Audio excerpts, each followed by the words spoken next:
Perkenalkan, nama saya Elvina dari kelas 1C, Prodi Administrasi Bisnis. Saya akan mereview materi pertama hingga pertengahan semester.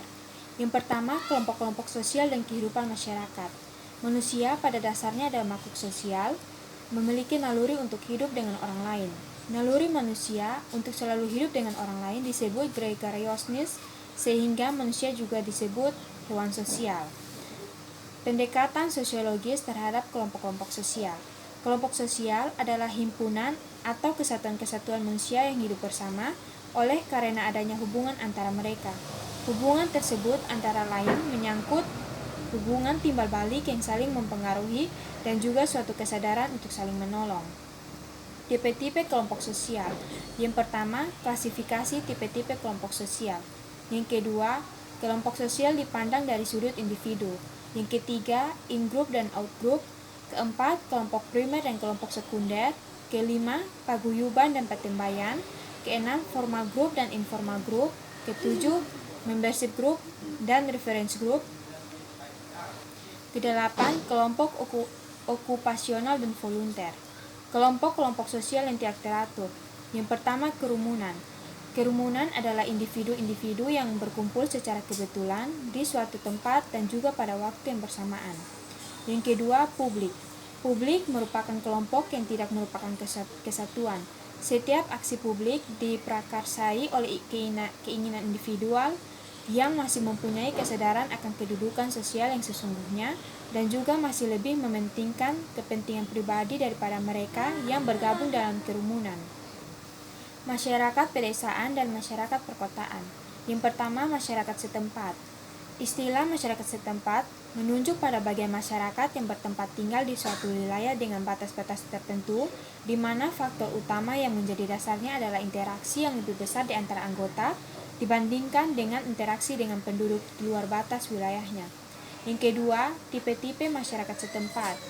Dalam mengklasifikasikan masyarakat setempat dapat dipergunakan 4 kriteria yang saling terpaut, yaitu yang pertama, jumlah penduduk. Yang kedua, luas, kekayaan, dan kepadatan penduduk daerah pedalaman. Yang ketiga, fungsi-fungsi khusus dari masyarakat setempat terhadap seluruh masyarakat. Keempat, organisasi masyarakat setempat yang bersangkutan. Yang ketiga, masyarakat pedesaan dan masyarakat perkotaan. Dalam masyarakat modern, sering dibedakan antara masyarakat pedesaan dengan masyarakat perkotaan. Pembedaan mana bersifat gradual. Warga suatu masyarakat pedesaan mempunyai hubungan yang lebih erat dan lebih mendalam ketimbang hubungan mereka dengan warga masyarakat pedesaan lainnya. Masyarakat perkotaan merupakan masyarakat kota yang tidak tentu jumlah penduduknya. Kelompok-kelompok kecil. Small group adalah suatu kelompok yang secara teoritis terdiri paling sedikit 2 orang, di mana orang-orang saling berhubungan untuk memenuhi tujuan-tujuan tertentu dan yang menganggap hubungan itu sendiri penting baginya. Kelompok-kelompok kecil selalu timbul di dalam kerangka organisasi yang lebih besar dan luas. Dinamika kelompok sosial. Sebab-sebab perubahan struktur kelompok sosial antara lain, yang pertama, perubahan situasi, keadaan di mana kelompok tadi hidup. Kedua, pergantian anggota-anggota kelompok. Yang ketiga, perubahan-perubahan yang terjadi dalam situasi sosial dan ekonomi. Yang kedua, kebudayaan dan masyarakat. Kebudayaan adalah kompleks yang mencakup pengetahuan, kepercayaan, kesenian, moral, hukum, adat istiadat, dan lain kemampuan-kemampuan serta kebiasaan-kebiasaan yang didapatkan oleh manusia sebagai anggota masyarakat. Unsur-unsur kebudayaan.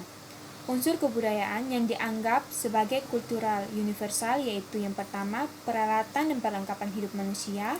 Yang kedua, mata pencaharian hidup dan sistem-sistem ekonomi.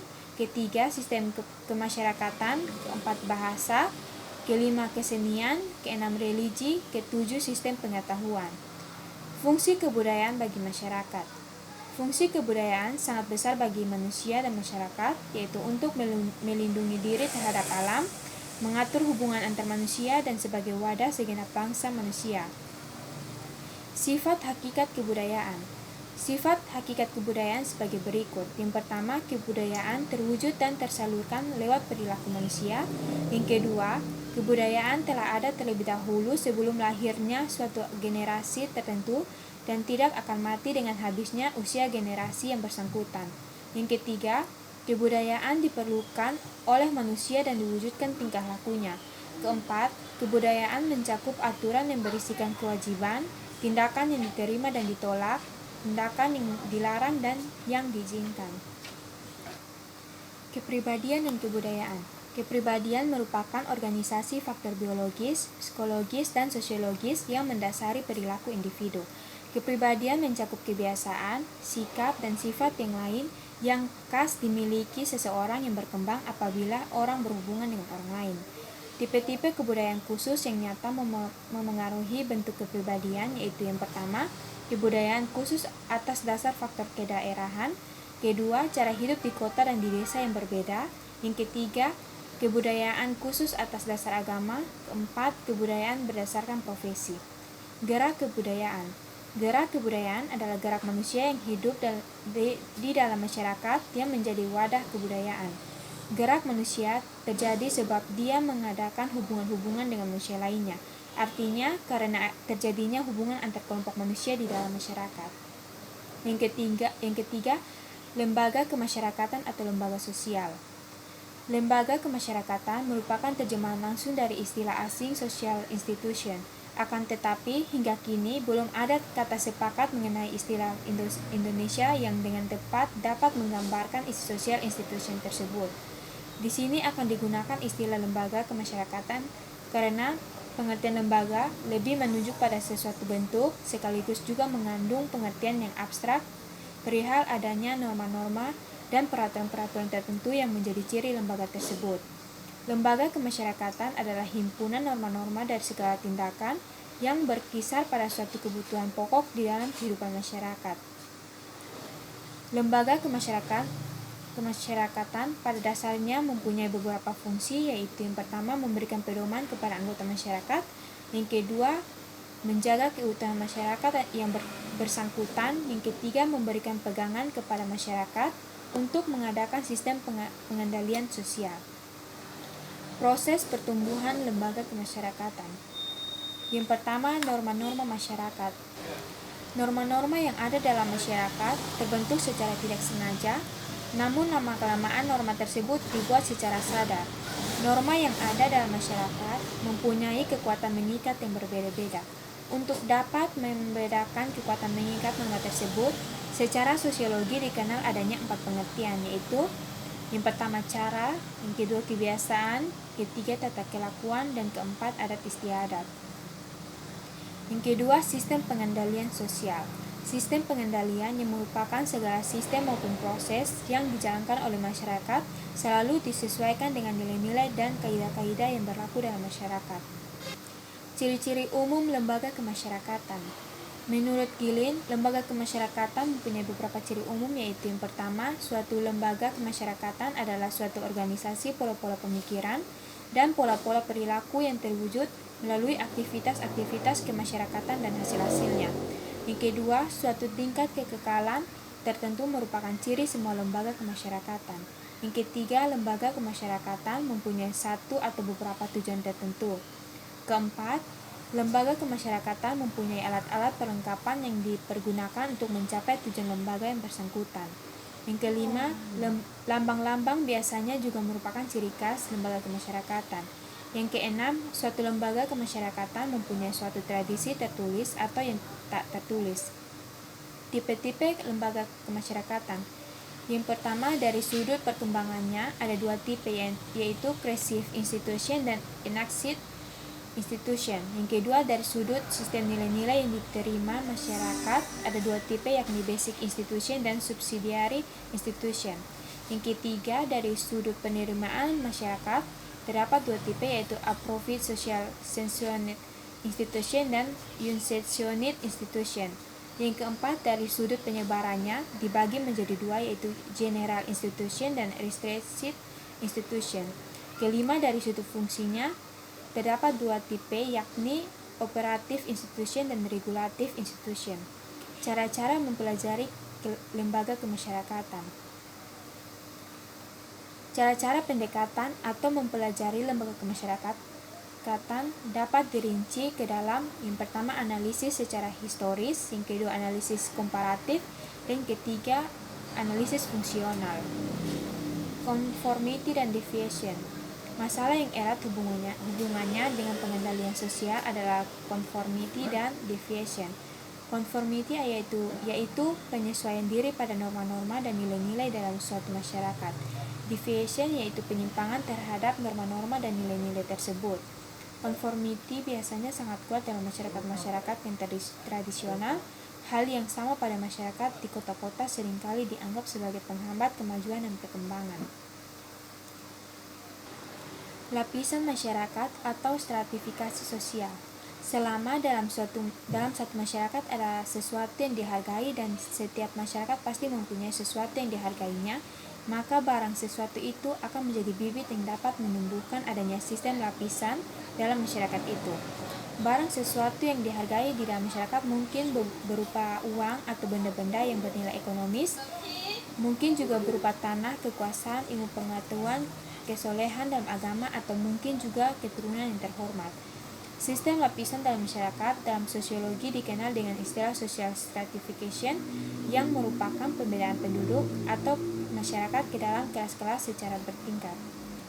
Terjadinya lapisan masyarakat. Adanya sistem lapisan masyarakat dapat terjadi dengan sendirinya dalam proses pertumbuhan masyarakat itu, tetapi ada pula yang dengan sengaja disusun untuk mengejar suatu tujuan yang sama. Pembedaan atas lapisan merupakan gejala universal yang merupakan bagian dari sistem sosial setiap masyarakat.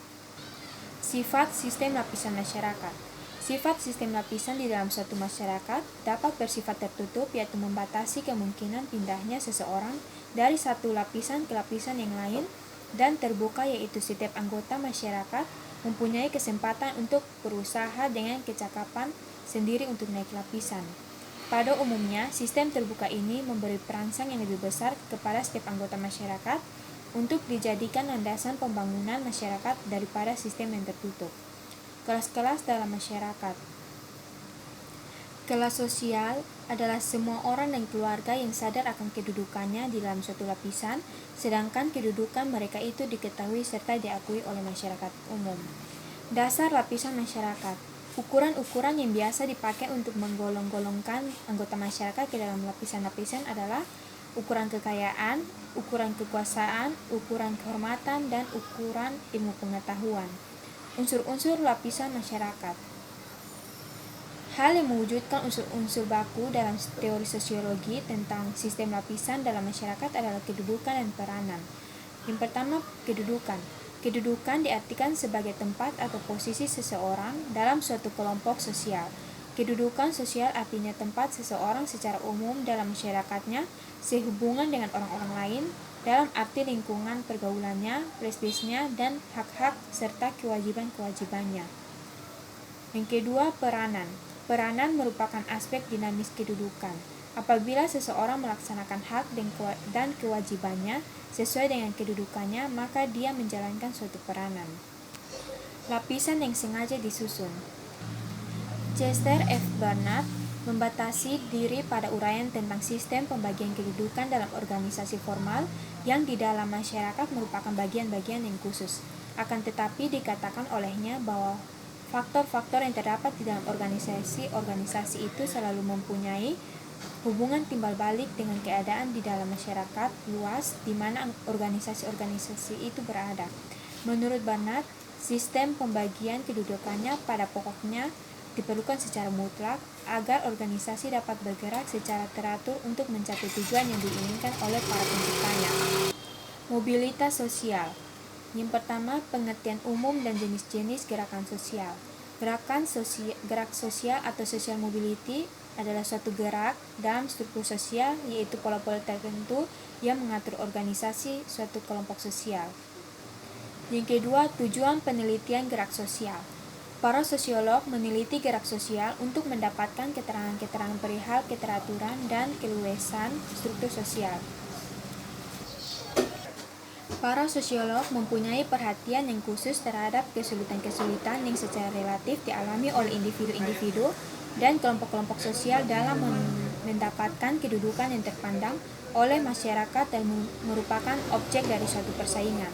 Semakin seimbang kesempatan-kesempatan untuk mendapatkan kedudukan tersebut, akan semakin besar gerak sosial.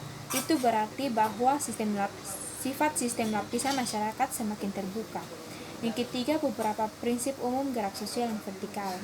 Prinsip-prinsip umum yang sangat penting bagi gerak sosial vertikal adalah sebagai berikut. Yang pertama, hampir tak ada masyarakat yang sifat sistem lapisannya mudah tertutup, di mana sama sekali tak ada gerak sosial yang vertikal. Yang kedua, betapapun terbukanya sistem lapisan dalam suatu masyarakat, tak mungkin gerak sosial yang vertikal dilakukan dengan sebebas-bebasnya, sedikit banyak akan ada hambatan-hambatan. Ketiga, gerak sosial vertikal yang umum berlaku bagi semua masyarakat tak ada. Setiap masyarakat mempunyai ciri-ciri sendiri bagi gerak sosialnya yang vertikal. Keempat, laju gerak sosial vertikal yang disebabkan oleh faktor-faktor ekonomi, politik, serta pekerjaan adalah berbeda. Yang keempat, saluran gerak sosial vertikal. Menurut Pitirim Asrokin, gerak sosial vertikal mempunyai saluran-saluran dalam masyarakat. Proses gerak sosial vertikal melalui saluran tadi disebut social circulation. Saluran yang terpenting adalah angkatan bersenjata, lembaga keagamaan, sekolah, organisasi politik, ekonomi, dan keahlian. Sudah tentu ada saluran-saluran lain dalam masyarakat, misalnya perkawinan. Perlunya sistem lapisan masyarakat. Manusia pada umumnya bercita-cita agar ada perbedaan kedudukan dan peranan dalam masyarakat. Setiap masyarakat harus menempatkan individu pada tempat tertentu dalam struktur sosial dan mendorong mereka untuk melaksanakan kewajiban sebagai akibat penempatan tersebut. Dengan demikian, masyarakat menghadapi dua persoalan, yaitu menempatkan individu tersebut dan mendorong agar mereka melaksanakan kewajibannya. Dengan demikian, maka mau tak mau ada sistem lapisan masyarakat, karena gejala tersebut sekaligus memecahkan persoalan yang dihadapi masyarakat, yaitu menempatkan individu dalam tempat-tempat yang tersedia dalam struktur sosial dan mendorongnya agar melaksanakan kewajiban yang sesuai dengan kedudukan serta peranannya. Sekian dan terima kasih.